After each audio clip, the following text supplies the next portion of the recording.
दोस्तों बीपीएसएससी यानी कि बिहार पुलिस के द्वारा एक नया वैकेंसी जारी किया गया है जिसका नाम है स्टेनो असिस्टेंट सब इंस्पेक्टर के पोस्ट के लिए आवेदन मांगी गई आपसे।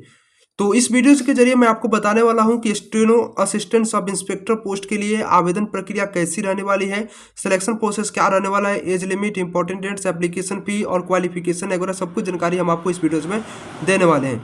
साथ में आपको ये भी बताते चले कि इस परीक्षा के लिए आपको यहाँ पे किसी भी तरह की शारीरिक परीक्षा नहीं ली जाएगी, स्किल टेस्ट लिया जाएगा, साथ में लिखित परीक्षा लिया जाएगा जिसके आधार पर आपका सिलेक्शन किया जाएगा।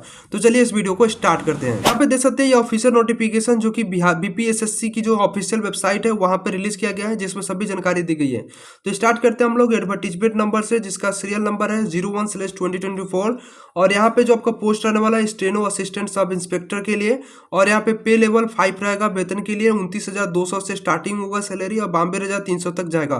टोटल जो पोस्ट है 305 पोस्ट पर आवेदन लिया जाएगा। आवेदन के लिए पात्रता है कि आप सभी भारतीय नागरिक होने जरूरी है, पुरुष एवं महिला दोनों इसके लिए आवेदन कर सकते हैं। अभ्यर्थियों की शैक्षणिक योग्यता की बात की जाए तो 1 अगस्त 2024 तक न्यूनतम शैक्षणिक योग्यता इंटरमीडिएट 10+2 परीक्षा या समकक्ष परीक्षा उत्तीर्ण होना चाहिए। यानी अगर आप इंटरमीडिएट परीक्षा उत्तीर्ण है तो आप सक्सेसफुली इसके लिए आवेदन कर सकते हो। साथ में यहाँ पे अगर बात करें तो इसके अलावा भी एक और इम्पोर्टेंट जानकारी यहाँ पे साझा किया गया है क्वालिफिकेशन में कि इसके अतिरिक्त अभ्यर्थी को दिनांक 1 अगस्त 2024 तक कंप्यूटर संचालन में सरकार से मान्यता प्राप्त संस्थान से डिप्लोमा प्रमाण पत्र धारक होना चाहिए। यानी कि आपके पास में कंप्यूटर का भी एक सर्टिफिकेट होना जरूरी है, तो ये भी आपके लिए जरूरी है। 1 अगस्त 2024 के डेट से पहले का होना चाहिए।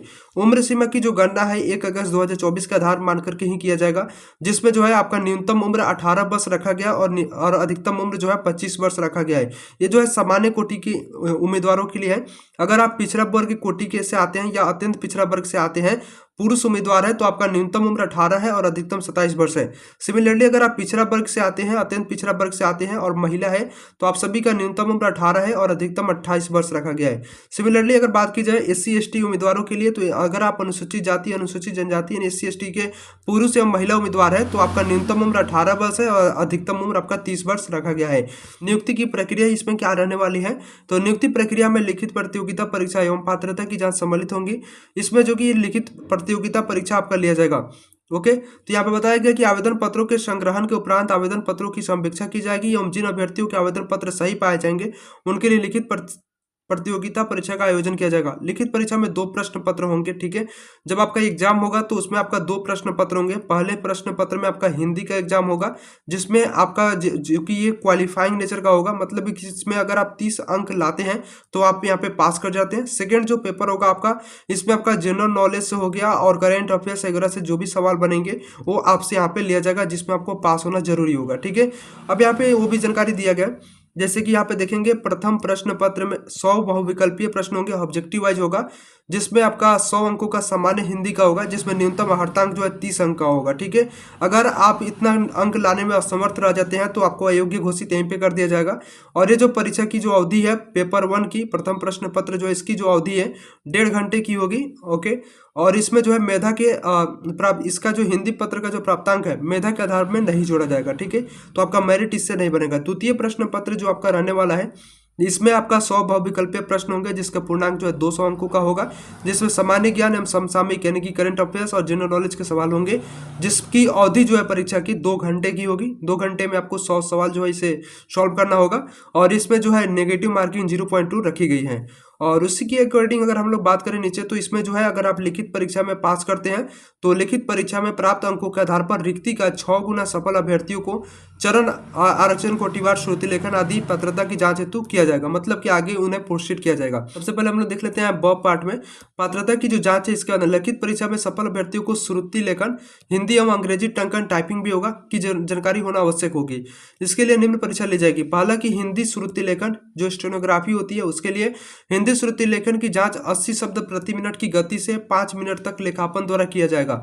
उसे टंकित करने हेतु 20 मिनट का आपको समय दिया जाएगा। ओके, और इसके अंदर बोला गया कि अभ्यर्थियों को टंकन आरंभ करने के पूर्व 2 मिनट का अतिरिक्त समय सुधि हेतु दिया जाएगा। यहाँ पे एक चीज आप ध्यान देंगे कि हिंदी श्रुति लेखन की जांच 80 शब्द प्रति मिनट की गति से 5 मिनट तक लेखापन द्वारा होगा। मतलब कि जो आपका स्टेनोग्राफी का जो टेस्ट है हिंदी में आपका लिया जाएगा। श्रुति लेखन का टंकन की शुद्धि निर्धारित समय के अंतर्गत करनी होगी। श्रुति लेखन का टंकन में उत्तीर्ण होने के लिए 10% से अधिक गलतियां नहीं होनी चाहिए। मतलब कि अगर आप श्रुति लेखन स्टेनोग्राफी या के टंकन में अगर उत्तीर्ण होना चाहते हैं तो 10% से अधिक आपको गलती नहीं होना चाहिए। यहाँ पे एक और चीज जानकारी दिया गया कि टंकन की जांच अभ्यर्थियों को हिंदी एवं अंग्रेजी में न्यूनतम 30 शब्द प्रति मिनट की गति से 300 शब्दों को 10-10 मिनट में कंप्यूटर पर टंकित करना होगा। ये जो आपका टाइपिंग टेस्ट होने वाला है, यानी कि आपका जो इंग्लिश का जो टाइपिंग टेस्ट होगा इसमें आपका कम से कम 30 शब्द प्रति मिनट का आपका जो है यहाँ पे स्पीड होना चाहिए। और हिंदी के लिए भी आपका 30 शब्द जो है प्रति मिनट आपका यहाँ पे स्पीड होना चाहिए। और इसके लिए 10 मिनट अलग से समय और इसके लिए 10 मिनट अलग से समय दिया जाएगा। इसमें उत्तीर्ण होने के लिए हिंदी टंकन में 5% से अधिक और अंग्रेजी टंकन में 10% से अधिक गलतियां नहीं होनी चाहिए।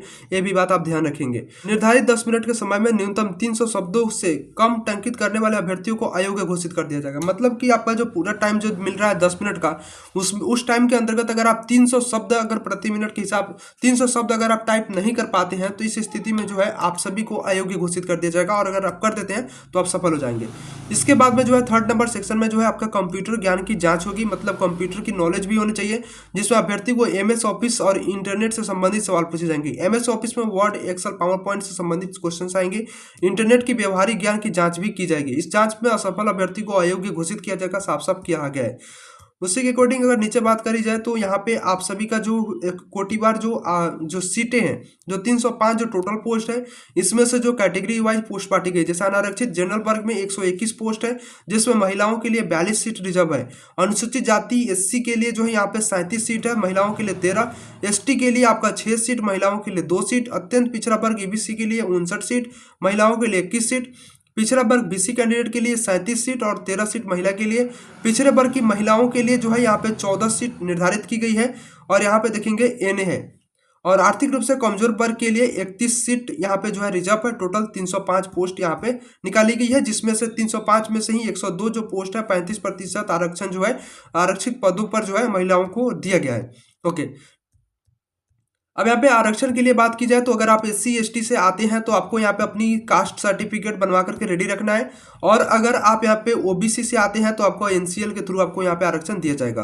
अब दोस्तों इसके लिए जो आवेदन प्रक्रिया है 17 दिसंबर 2024 से स्टार्ट हो जाएंगी। ऑनलाइन आपको इसके लिए आवेदन करना होगा 17 दिसंबर 2024 से, जिसकी अंतिम तिथि जो है 17 जनवरी 2025 तक निर्धारित किया गया है। तो उपरोक्त ये जानकारी थी जो Bihar police steno SI vacancy जो निकाला गया उसके लिए। अब हम लोग बात करते हैं कि अगर आज जैसे आवेदन प्रक्रिया स्टार्ट होती है तो आप कहाँ से इसके लिए आवेदन कर सकेंगे। इसके लिए आपको गूगल में आना है, सर्च कर लेना है sarkarscheme.com। ये वेबसाइट आपके सामने में आ जाएगा। जस्ट नीचे स्क्रॉल करेंगे, यहाँ पे एक ऑप्शन मिलेगा लेटेस्ट गवर्नमेंट जॉब के जस्ट नीचे ये पोस्ट मिलेगा, आपको इसे ओपन कर लेना है।